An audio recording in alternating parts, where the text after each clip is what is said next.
So that's us. So we die. We, the consciousness, don't die. We just continue on. They will incarnate as a group, if you will, such that they can interact with each other, because what it means to you is that what you're here to do is to get rid of your fear and get rid of your ego. Trace the ego back to find the fear that creates the ego. What they can do to change themselves, which will eventually change the world.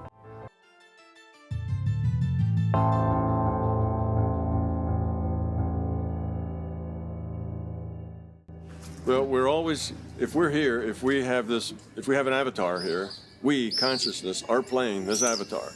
I'm playing this body, you're playing that body, and we are really consciousness having a conversation, because this is a multi-player game and it's running through the consciousness computer. Yeah, we're players and we're interacting, so we're playing with each other, just like people on the internet. You know, they all play World of Warcraft together. So we're players. And this whole life experience, I call it an experience packet that we have from when we are born to when we die. We are the player of this avatar. When we die, consciousness doesn't die any more than the player playing World of Warcraft dies. You know, when the elf dies, well, the elf, what do they do in World of Warcraft? They run back to the graveyard or something and get its stuff, you know, go back and get back in the game. What we do is have to recycle. We also get back in the game. Why? It's a logical requirement, because learning has to be cumulative. You can't learn something that's really complex and difficult in just one shot. You don't learn anything in one shot. You know, you have to learn A before you learn B, before you learn C. It's a cumulative process that's iterative. And it takes us iterations, because becoming love is not a trivial thing to do. It's change of ourself at the being level. So it takes more and more iterations. But then that's our job. You see, we, consciousness, we individuated units of consciousness playing in this virtual entropy reduction trainer, we're part of the larger consciousness system strategy for survival. Strategy for lowering its entropy.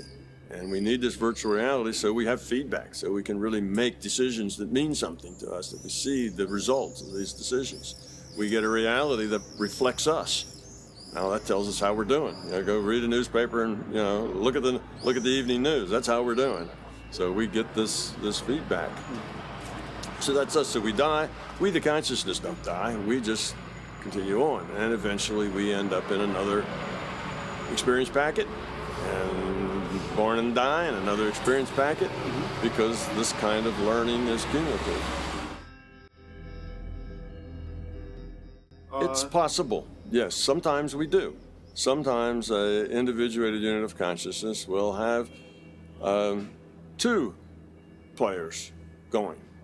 Well, you know, it's just, when you think in terms of digital information systems, there's a huge amount of flexibility there. So you can do almost anything in a digital system. So yes, it's not the norm. It doesn't happen as much as not, but yes, sometimes a player will have multiple incarnations, we'll call an incarnation or experience packet, at the same time. And sometimes multiple players will work together. They will incarnate as a group, if you will, such that they can interact with each other, because they have found that they are good at bringing out the things that need to be brought out in each other. That happens. But again, that's not the norm either. It depends where you are in this process of evolution. If you're at the beginning, then you just need experience. So you jump in, jump out. No, it can't be in the past.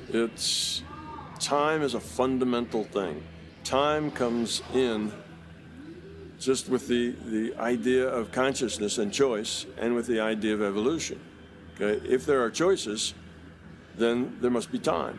If there's evolution, there must be time. See, if you have a choice, then there was what there was before you made the choice and what you had after to make the choice, because the choice makes a difference. So there's a before and after state. If you've got a before and after state, you've got time. If you're going to evolve, then you're changing from this state to that state. Evolution requires time. Time is very fundamental. So time moves forward. Progress moves forward. And the past is not evolving, it's just a record. Okay, the past, the characters in the past, our past, okay, is probability models of us. It's all of us, not just the things we did, but everything we thought, everything we felt, you know, everything about us is then in that past record. Yeah, no, they're not all to the same clock, but they all are moving in the same direction, because the virtual reality is computed and it has an outer time loop, so that every delta t it goes and recalculates everything. And on your computer, that's called a refresh rate. You know, if it's an older computer, 60 times a second, your computer gets refreshed, which means all the pixels get, you know, recalculated. The intensity and the color all get recalculated. Every pixel, every 1/60th of a second. That's the delta t I'm talking about. So our virtual reality has that delta t, that is its refresh rate, and that's specified in order to produce the time resolution that we need here to make this a smooth, good virtual reality. Just like there's also a delta x that specifies the resolution in space. So Planck time and Planck space. Planck time, Planck space, you divide space by time, you get a velocity. And that is the speed of light, because the time, the delta t time, has to be a constant, because you can't have a refresh rate that's all over the place. Otherwise, your reality is very weird, very squirrely. It's not the kind of good learning lab. And you can't have space that comes in, you know, pixels that are big pixels and little pixels, because everything gets distorted like a funhouse mirror. You know, everything's distorted in space. So the delta t needs to be a constant, and the delta x needs to be a constant. Planck length, Planck time, divide them, you get c. So that's the constant.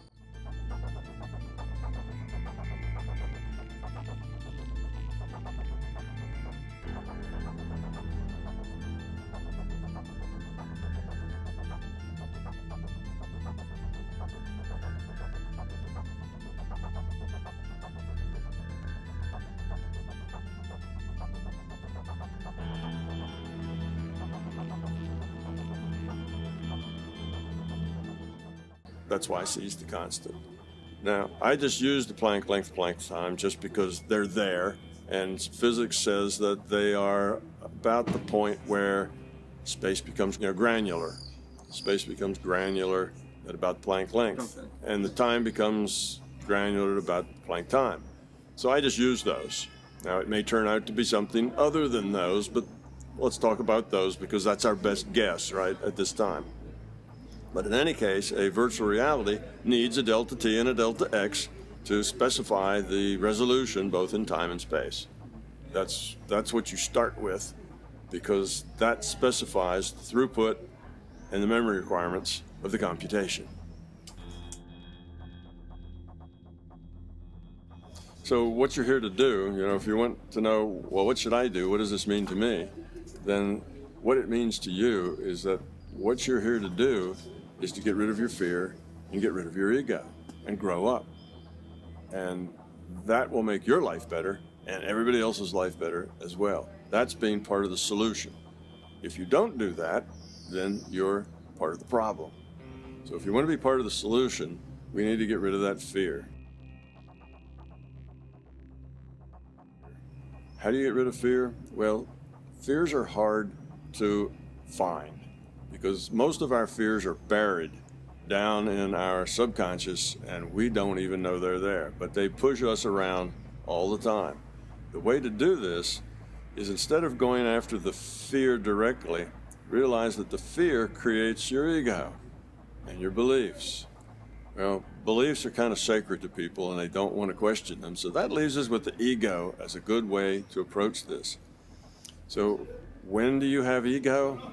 When are you exhibiting ego? It's whenever you feel negative. If you're angry, if you're upset, if you're anxious, if you have anxiety, if you're frustrated. See, all of these things are negative feelings, and they all are fear-based, but they are an expression of ego. It's about you. The fear is always about I. It's always about self. So the ego is concerned with self. So if you have any of these negative feelings, if you feel unhappy, if you feel, unlovable, if you feel incompetent, if you are unsure, if you are insecure, well, all of this is ego. Trace the ego back to find the fear that creates the ego. That's how you'll find the fear. And when you find that fear, the only antidote for fear is courage. So when you find that fear, first it'll help you just to know what the fear is rather than this thing, driving you out of your subconscious. So just to name the fear and say, oh, this is my fear. That's why I have this ego. That's why I act this way. That's why I need it to be that way. That's why you make me angry. Well, you don't make me angry. I choose to be angry, you see. You have to take responsibility for your choices. If you're angry, it's because you choose to be angry. You could choose to be some other way besides angry. But you're probably not aware of that because your fears and all that are buried someplace, and anger is what you get. Okay, so when you find out what the source of this anger is and the fear and understand it, then accept it. Just say, okay, if I'm incompetent or if I am insecure, let's say I'm incompetent. If I'm incompetent, then I accept that. I'm just not very good at what I'm doing. I'm not very good at life. I'm not very good at being a parent, or I'm not very good at my job or something, and that's a fear of mine. So I fake it all the time. I act like I'm really good, and I kind of dare people to challenge me because that's how I deal with this fear. Okay, so just admit it. Say, I accept it.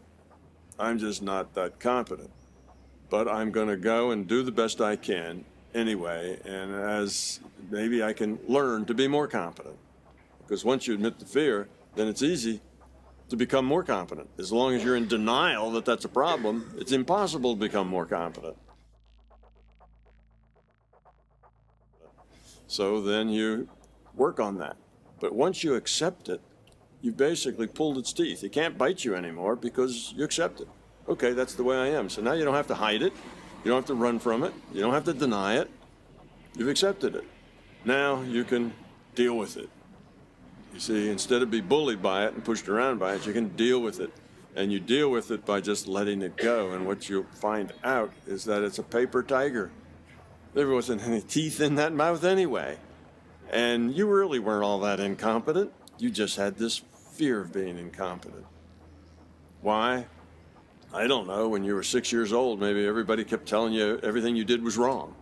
And you just got this feeling, you see, that you were incompetent. So you carry that fear around with you. So you find out it's a paper tiger with no teeth. And then the load comes off and you feel so much better. And now it's much easier for you to grow your competence because you're no longer struggling with this fear. So that's kind of the way it works. So that's how to do it. Find the ego, find all those times when you feel negative, trace it back to the fear, accept the fear, and let it go. Have the courage. Here's where the courage comes in. You have to have the courage to accept that fear and then go on anyway. And that takes a lot of courage. It's easy to say, it's harder to do. But if you do that, you'll find those fears will just melt away. And don't try to work on them all at once. Just one at a time is good enough. And it's interesting. I typically run into mostly young men more than young women who tell me, I don't have any ego and I don't have any fear. And I tell them, well, do you ever have any negative feelings? You ever get angry, upset, think you're being abused or, saying it right? And they go, oh, yeah, I got plenty of that. So I say, well, follow that and see if you can't find a fear. And then I hear back from them about 3 months later, and it's like, oh, my God, I found out that everything I do is based on ego and fear. I'm totally controlled by my ego and fear. And if you look at it, that will be what most people will find out. They're totally controlled by their ego and by their fear and by their beliefs. But we're here to learn. Yeah, we're here to learn. And just pick one, pick a small one, and work on it. Get rid of it, then pick the next one. This is a lifetime job. This is not something that you should figure you're going to get done in a week. This is something you get partially done in a lifetime. So we just work on it. That's the thing. And it doesn't matter whether you're doing it exactly right. Am I approaching this right? You know, is this what's going on? Just do it. Just do it and follow your intuition, and you'll see the result.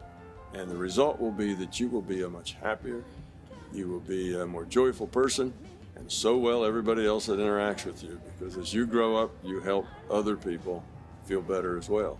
So that's like, you know, what should I tell people about, you know, what they can do to change themselves, which will eventually change the world.